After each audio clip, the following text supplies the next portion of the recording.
예수님께서 주로 사역하셨던 지역은 이제 갈릴리, 사마리아, 유대 지역으로 볼 수가 있습니다.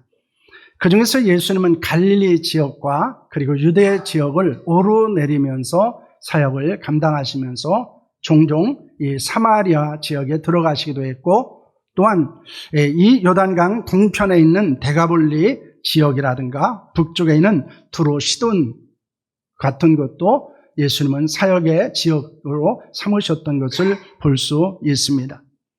본문에서 우리는 예수님께서 유다를 떠나셔서 이제 예루살렘, 또 갈릴리로 가시면서 이제 사마리아에 들어가시는 것에 관하여 발견을 하게 됩니다.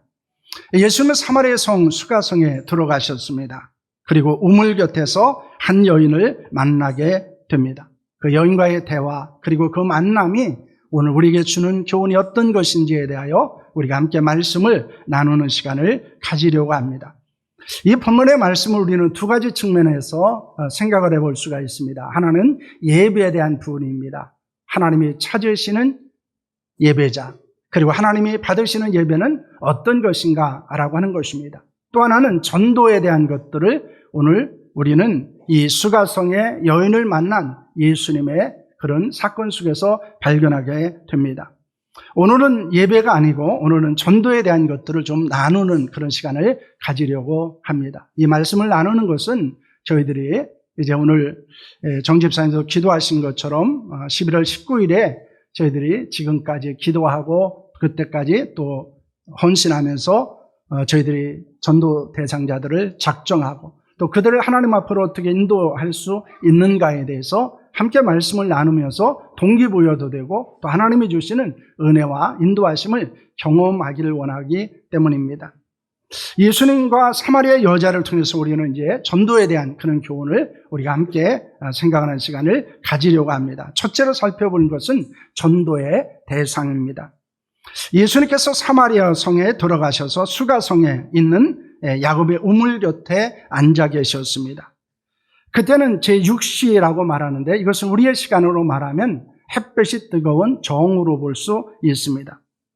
사마리아 여자 한 사람이 물을 길러 나오게 됩니다. 예수님은 여자를 향해서 물을 좀 달라고 요청을 하게 됩니다. 그러자 이 여자는 매우 놀라게 됩니다. 왜냐하면 그 당시 유대인들은 사마리아 사람들과 상종도 하지 않았을 뿐만 아니라 특히 유대인 남자가 사마리아 여자에게 말을 붙이는 것은 없는 일이었기 때문이었습니다. 이 예수님과 대화를 나누는 여자는 어떤 상황 가운데 있는 사람이었습니까? 오늘 17절, 18절 말씀입니다. 함께합니다. 여자가 대답하여 이르되 나는 남편이 없나이다. 예수께서 이르시되 내가 남편이 없다는 말이 옳도다. 너에게 남편 5이 있었고 지금 있는 자도 내 남편이 아니니 내 말이 참되도다 라는 말씀을 하고 있습니다. 예수님은 여자에게 남편을 불러오라고 말합니다. 그러자 여자는 남편이 없다고 말합니다. 그러자 예수께서 무엇이라고 말씀합니까? 너는 지금까지 5명의 남편이 있었고 지금 살고 있는 남편도 내 남편이 아니다. 이런 말씀을 하고 있습니다. 예수님은 사마리아 여자와 많은 대화를 하시고 그를 구원하게 됩니다. 예수는 남편 6 있는 여자에게 복음을 전하고 그를 어떻게 구원하게 되는가 하는 것이 오늘 우리가 주목해야 될 내용입니다. 이 여자에 대해서 어떤 사람인가에 대해서는 다양한 주장들이 있습니다. 크게는 2가지입니다. 첫째는 이 여인은 음란한 생활을 하는 여인이었다라는 것입니다. 여자는 예수님께 남편이 없다고 속입니다. 5명의 남자와 살다가 헤어지고 6번째 남자와 살고 있지만은 그도 내 남편이 아니다라고 하는 것은 합법적인 부부가 아닐 수 있었다는 것입니다. 사람은 물을 먹어도 또 다시 목마르는 것처럼 한 남자에게 만족하지 못하고 음란한 생활을 하고 있는 여인이라는 것입니다.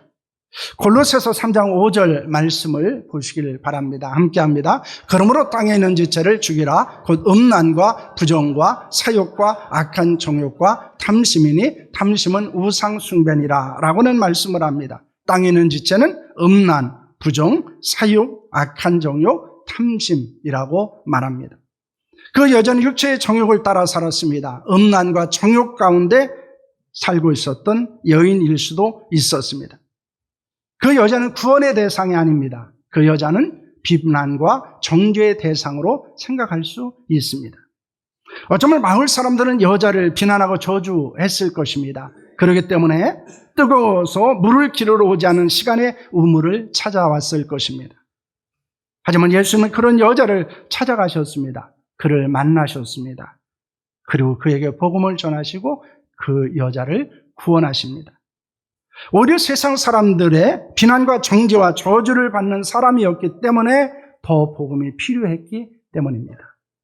복음 안에서 구원받고 거룩한 하나님의 자녀로 살아가야 하기 때문이었습니다.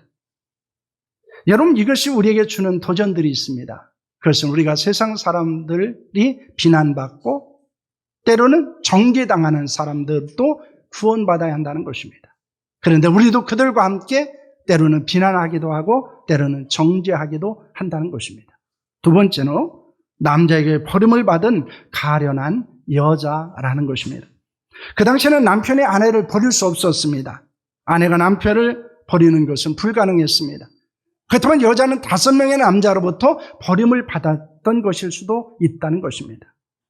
얼마나 가련하고 불쌍한 여인이었습니까? 남자에게 상처를 받습니다.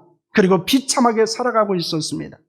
어쩌면 6번째 남자와 살아가면서도 언제 내가 버림을 받을지 모른다는 불안감 속에서 하루하루를 살고 있었을 수도 있습니다. 그것을 알고 있었지만은 그 당시에는 여자가 혼자 살 수가 없었습니다. 그렇기 때문에 남자에 기대지 않으면 하루를 살 수 없는 거예요. 그러니까 이 여자는 자신이 또 버림받고 자신이 또 비참하게 버려질 것을 알매도 불구하고 남자와 살아갈 수밖에 없었습니다. 사람은 그런 여자와의 상처와 아픔을 만져주려고 하지 않았다는 것입니다. 남자의 버림받은 여자를 불쌍히 여기지도 않았습니다. 긍휼한 마음으로 그를 품어주지도 않았습니다. 따스한 말로 그를 위로해 주는 사람도 없었습니다. 때로는 조롱했습니다. 멸시하는 말을 했습니다. 그를 가까이 하려고도 하지 않았습니다. 그를 멀리했습니다. 그런데 예수님은 그 여자에게 먼저 말을 걸어주십니다. 친절하게 예수님의 질문에 대답을 해 주십니다. 그것은 아픔과 상처를 가지고 있는 사람도 구원받아야 될 하나님의 자녀이기 때문입니다. 그래서 상처와 고통을 치유받고 복음 안에서 자유를 누려야 하기 때문입니다. 여러분, 여자에게 있어서 예수님에게 있어서 그 여자는 어떤 사람인가는 별로 중요하지 않습니다. 그 여자가 음란한 여자였든지 아니면 상처를 받은 가련한 여자였든지 예수님에게는 그렇게 중요한 문제가 아니었습니다. 그가 음란한 생활하고 사람들 더 비난과 정죄를 받고 있어도 버림을 받고 상처와 고통 가운데 신음하고 있어도 예수님은 그 여인을 전혀 문제로 여기지 않았습니다. 왜냐하면 세상에 구원받지 않아야 될 사람은 없기 때문입니다. 복음을 듣지 않아야 될 사람은 없기 때문입니다. 복음을 전해야 될 사람은 전해서 그 복음을 들어야 될 사람은 그 누구나 한 가지이기 때문입니다. 여러분, 우리는 복음을 전하는 데 있어서 스스로 판단하는 경향들을 가지고 있습니다. 그래서 복음을 전하기를 주저하기도 합니다. 때로는 시도하지 않기도 합니다. 악한 사람을 비난받는 것이 당연하다고 느끼기도 합니다. 하지만 악한 사람으로 비난을 받아도 그들은 복음을 들어야 됩니다. 우리는 그들에게도 복음을 전해야 합니다. 상처 가운데 힘들어하는 사람도 복음을 들어야 됩니다. 그리고 그들이 그 복음 안에서 구원받고 치유받고 하나님의 거룩한 은혜 안에서 살아가야 한다는 것입니다. 그렇기 때문에 우리는 인간의 편견을 버리고 사람들을 보아야 한다는 것입니다. 우리가 전도하지 못하는 것, 복음 전하지 못하는 것 중에 하나는 사람을 편견을 가지고 바라보는 데 있습니다. 내가 이 사람에게 복음을 전해도 과연 받아들일까?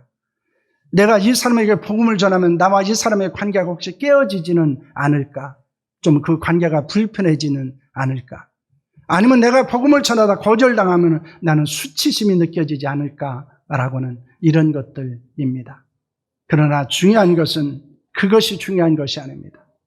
그 모두는 복음을 들어야 되고 그 모두는 구원을 받아야 한다는 데 있다는 것을 여러분 믿으시기를 바랍니다. 그러므로 우리는 인간적인 편견을 버려야 됩니다. 세상에서 비난받고 정죄받는 사람도 상처와 고통 가운데 있는 사람들을 또 복음을 듣고 구원받아야 한다는 사실을 믿으시기를 바랍니다. 여러분이 바로 그들에게 복음을 전해야 된다는 사실을 믿으시기를 바랍니다. 둘째는 전도의 방법입니다. 여러분, 복음은 하나입니다. 복음을 들을 대상은 다양합니다. 복음을 전하는 방법도 다양합니다. 그러나 복음을 전하는 데는 과정이 필요하다는 것을 말씀하고 있습니다. 예수께서 사마리아 여자와 대화를 하면서 복음을 전하여 구원받게 하는 그것은 매우 탁월한 전도의 과정을 우리에게 보여주고 있는 것입니다. 이는 우리가 때로는 낯선 사람만 아니라 관계를 가지고 있는 사람에게 어떻게 복음을 전해야 하는지를 말씀하고 있습니다. 예수는 어떻게 복음을 전하고 구원의 역사를 이루셨습니까? 첫째는 필요를 공감해 주셨다는 것입니다. 오늘 6절과 7절 말씀입니다. 함께합니다. 거기 또 야곱의 우물이 있더라. 예수께서 길 가시다가 피곤하여 우물가에 그대로 앉으시니 때가 6시쯤 되었더라. 사마리아 여자 한 사람이 물을 기르러 왔음에 예수께서 물을 좀 달라 하시니 라고는 말씀을 하고 있습니다. 예수님이 야곱의 우물 곁에 앉아 계신 것은 무엇 때문이었습니까? 여인이 그 우물에 찾아온 것은 무엇이었습니까? 모두 다 마실 물 때문이었습니다. 그래서 이 예수님과 여인에게는 물이라고 하는 공통적인 필요에 대한 공감이 이루어지고 있었습니다. 예수님과 여자는 같은 느낌과 필요가 있었습니다. 그것은 목마름이었고 물이 필요하다는 것입니다. 복음을 전하는 데 있어서 중요한 것은 필요에 대한 반응입니다. 일반적으로 복음을 전하는 것도 있을 수 있습니다. 그래서 구원을 받는 일도 일어납니다. 그러나 현대 전도에서 중요한 것은 일방적으로 복음을 전하는데 별로 좋은 결과가 없다는 것입니다. 여러분 길거리에서 지나가서 사람들을 붙잡고 여러분 복음을 전하면 그 열매 맺는 일이 그렇게 없다는 거예요. 제가 요즘에 PCS라고 하는 그 관계 전도에 대한 강의를 듣고 있습니다. 거기서 계속해서 언급하고 있는 것 중에 가장 중요한 내용들이 있습니다. 교회에 다니게 된 사람, 구원받은 사람은 95%가 관계를 가지고 있던 사람들에 의해서 교회로 인도되어지고 복음을 듣고 믿고 구원을 받았다는 것입니다. 그러므로 이 95%는 무엇을 이야기하고 있습니까? 중요한 관계를 우리에게 말씀하고 있다는 것입니다. 그 관계 속에서 가장 중요한 것이 무엇이었을까요? 그것은 공감이었습니다. 그들의 필요를 채워주는 데 있었습니다. 여러분, 그들의 필요를 채워주는 가장 우선적인 것이 무엇일까요? 그들에게 묻는 것입니다. 내가 무엇을 해서 기도해 줘야 될까요? 요즘에 가지고 있는 고민이 어떤 것입니까? 염려하는 것들이 어떤 것입니까? 요즘 가장 힘든 것이 무엇인가를 믿는 것입니다. 그리고 그것을 위해서 기도해 줘야 합니다. 그래서 전도를 하면서 전도 현장에서 전혀 불신자에게 가서도 이야기를 하고 혹시 힘든 것이 있으면 제가 좀 기도해 줘도 되겠습니까? 라고 이야기하면 기도를 거절한 사람을 볼 수 없었습니다. 심지어는 무당도 기도해 달라고 하는 것들을 보았습니다. 여러분, 그렇기 때문에 우리는 그들의 필요가 무엇인가를 먼저 알아야 됩니다. 그리고 우리가 그 필요를 채워줘야 한다는 것입니다. 그리고 기도해야 됩니다. 그들의 사랑을 돌보고 섬기는 것입니다. 우리가 복음을 전할 사람들의 아픔과 고통을 함께 느끼고 채워주며 기도하는 것입니다. 여러분, 이것이 필요를 공감하는 거예요. 그러니까 여러분, 복음을 먼저 전하는 것보다 무엇이 필요합니까? 그 사람이 무엇이 필요한지, 그 사람이 어떤 상황에 있는지, 그분이 지금 고통하고 염려하는 것이 무엇인지를 아는 것이 먼저라는 것입니다. 그리고 그것을 공감해 줍니다. 그것을 위해서 기도해 줍니다. 사랑으로 섬겨줍니다. 그리고 그들의 필요를 내가 해결해 줄 수 있다면 해결해 주는 것입니다. 여러분, 우리가 예수 그리스도를 통해서 발견하는 것은 공감이었습니다. 그 여인이 6명의 남자와 살고 있다고 예수님은 그를 비난하지 않으셨습니다. 그렇다고 예수님께서 그렇게 살아도 된다고 말씀하시는 것은 아닙니다. 그의 여인의 아픔과 상처와 때로는 그의 연약함을 공감해 주셨다는 것이 우리에게 주는 교훈이라는 것입니다. 여러분, 그렇기 때문에 이제 오늘부터 나가셔서 여러분 전도할 사람에게 여러분 물어보십시오. 요즘 힘든 일이 뭐가 있는지, 염려하는 것이 뭐가 있는지, 내가 기도하고 싶은데 무엇을 위해서 기도해 주면 좋을지, 그리고 다시 만나면 이렇게 물어보십시오. 내가 기도했는데 혹시 무슨 일이 일어났는지, 변화된 것이 있는지, 해결된 것은 있는지. 여러분, 그러면은 그분들이 변화나 어떤 문제가 해결되면요, 그분들은 놀랄 것입니다. 왜냐하면 누군가 나를 위해서 기도했기 때문이에요. 그리고 그 기도를 통해서 자신은 믿지 않았지만 하나님께서 역사하셨다는 것을 경험했기 때문입니다. 첫째는 중요한 것은 필요를 공감하는 데 있습니다. 두 번째는 대화의 전환입니다. 10절과 11절 말씀을 보시길 바랍니다. 함께합니다. 예수께서 대답하여 이르시되 내가 만일 하나님의 선물과 또 내게 물 좀 달라 하느니가 누구인 줄 알았더라면 내가 그에게 구하였을 것이요 그가 생수를 내게 주었으리라. 여자가 이르되 주여 물기를 그릇도 없고 이 물은 깊은데 어디서 당신이 그 생수를 얻었사옵나이까? 라고 말합니다. 여러분, 전환이라는 것은 뭡니까?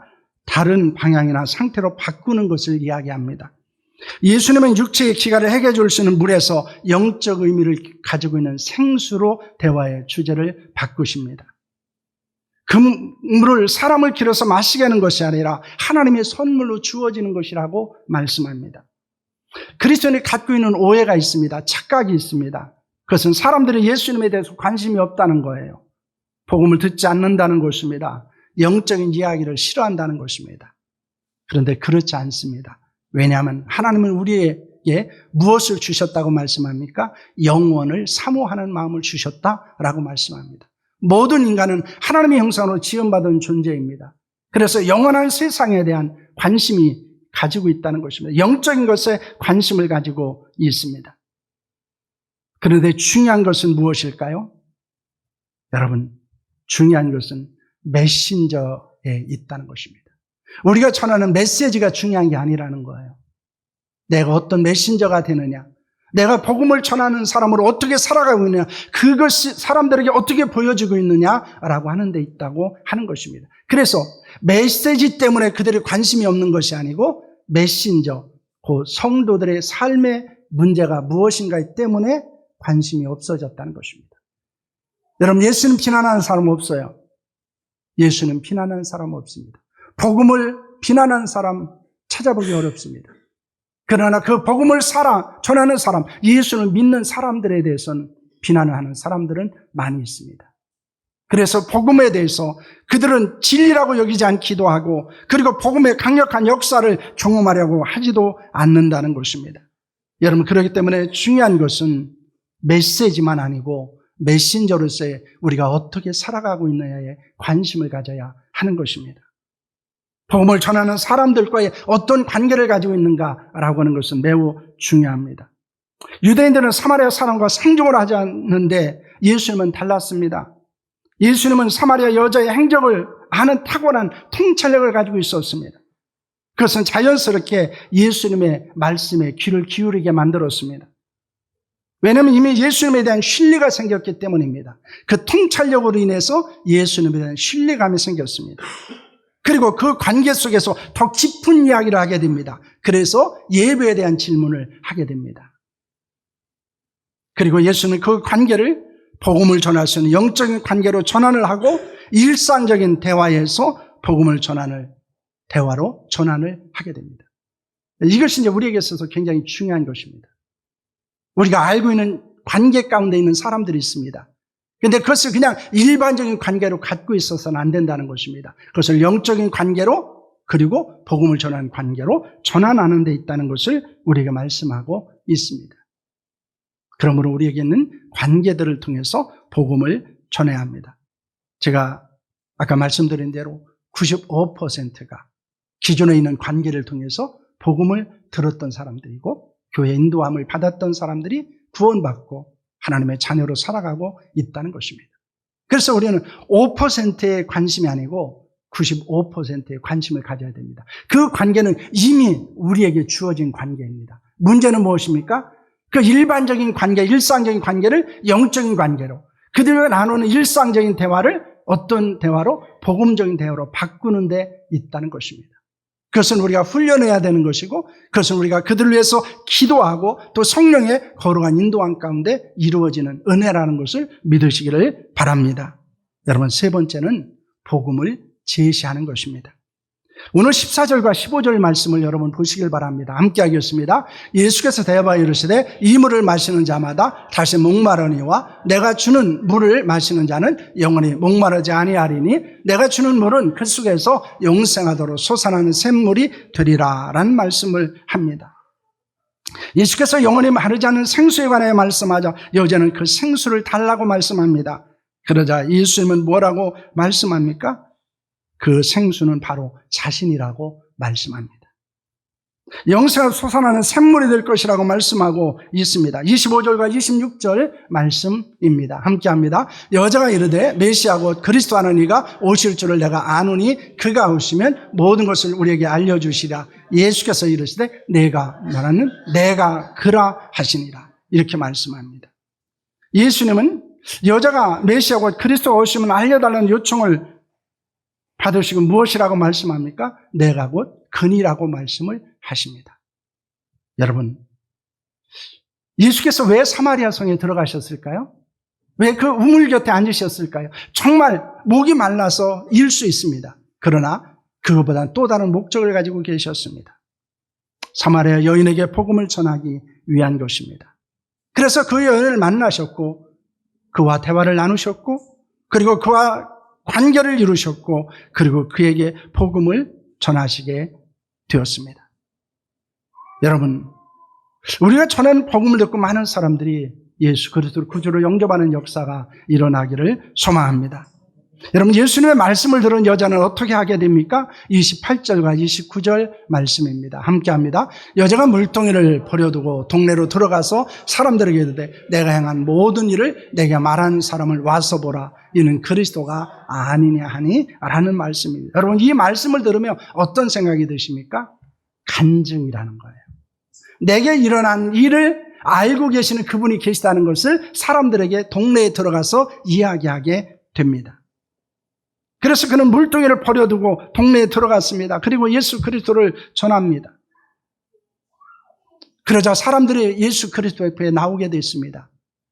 그 결과 어떤 일들이 일어납니까? 41절과 42절 말씀입니다. 함께합니다. 예수의 말씀으로 말미암아 믿는 자가 더욱 많아 그 여자애가 말하되 이제 우리가 믿는 것은 내 말로 인함이 아니니 이는 우리가 친히 듣고 그가 참으로 세상의 구주신 줄 알미라 하였더라 라고는 말씀을 하고 있습니다.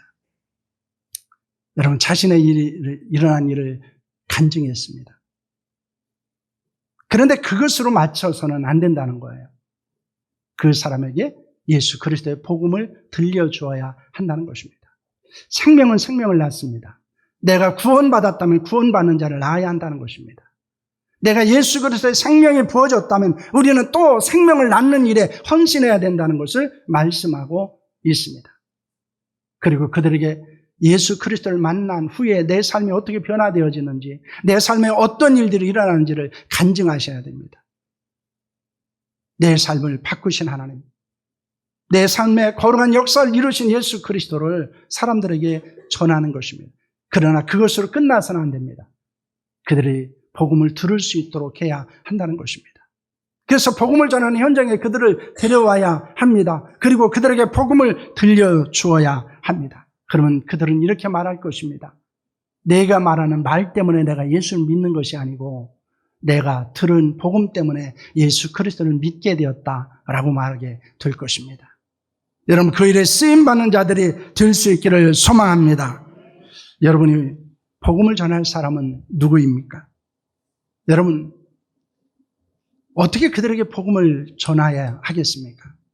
이것이 우리의 끊임없는 고민입니다. 우리는 이 두 가지 고민을 하고 살아야 됩니다. 그리스도인은 항상 이 두 가지 고민을 하고 살아야 됩니다. 첫째, 내가 누구에게 복음을 전해야 될까? 이 고민이에요. 또 하나, 이 질문입니다. 내가 어떻게 그에게 복음을 전할까? 라는 질문입니다. 여러분, 이 고민과 질문은 우리가 평생 가져야 되는 질문입니다. 왜 그럴까요? 이것이 우리의 사명이기 때문이에요. 이것이 하나님이 기뻐하는 일이기 때문인 줄로 믿으시기를 바랍니다. 그러기 위해서 어떻게 해야 될까요?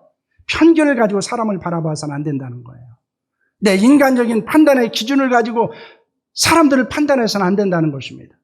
이 사람은 복음을 듣고 구원 받을까? 받지 않을까? 내가 복음을 전하면 이 사람이 응답할까? 응답하지 않을까? 이 사람이 악한 사람이고 이 사람은 선한 사람이고 이런 것에 인간적인 기준을 두어서는 안 된다는 것입니다. 그것은 내 기준이고 하나님의 기준은 아닙니다. 하나님은 모든 사람들이 구원받아야 되고 모든 사람들이 복음을 들어야 되고 모든 사람들이 복음에 걸어가는 은혜 안에 살아가야 된다는 사실을 믿으시기를 바랍니다. 그래서 어떻게 해야 될까요? 필요에 공감하고 기도하셔야 합니다. 주변에 있는 어려운 사람이 있으면요. 여러분 예전에는 인간적인 그냥 위로를 했다면요. 이제는 그렇게 물어보십시오. 그렇게 힘들고 어려움이 있으면 내가 기도해 줄게. 내가 기도해 줄게요. 그렇게 물어보십시오. 그리고 그렇게 기도를 해 주십시오. 그리고 다음에 만나면 또 그에게 물어보십시오. 내가 요즘 기도하고 있어. 그러면 그분이 그런 얘기를 할 겁니다. 어떤 일이 일어났는지. 그러면 그때 누구를 전하면 됩니까? 예수 그리스도를 전하면 됩니다. 나에게 일어난 인생을 간증하면 됩니다. 그리고 두 번째로는 영적인 대화와 관계로 전환하는 것입니다. 그냥 친한 친구로 지내는 사람, 친한 이웃으로 지내는 사람에서 머무르지 말고 여러분 그에게 복음을 들려주는 것입니다. 예수 그리스도의 구원의 역사가 임하도록 하는 것입니다. 왜냐? 그의 영혼을 사랑하기 때문입니다. 가장 사랑하는 방법이 무엇일까요? 지옥에 가도록 내버려 두는 데 있지 않습니다. 천국에 가도록 복음을 전하는 데 있습니다. 그러므로 그들과 영적인 대화를 나누고 영적인 관계로 끊임없이 전환할 수 있기를 소망합니다. 세 번째는 복음을 들을 수 있는 자리로 그들을 데리고 오는 것입니다. 정정하고 지혜롭게 복음을 전해야 합니다. 그것이 우리의 사명이고 그것이 하나님이 기뻐하시는 일이라는 것을 여러분 믿으시기를 바랍니다. 우리는 오늘 사마리아 여인과 예수 그리스도와의 대화를 통해서 우리의 전도 대상이 누구여야 하는가, 그리고 우리가 어떻게 복음을 전하는 전도를 할 수 있는가에 대해서 함께 말씀을 나누었습니다.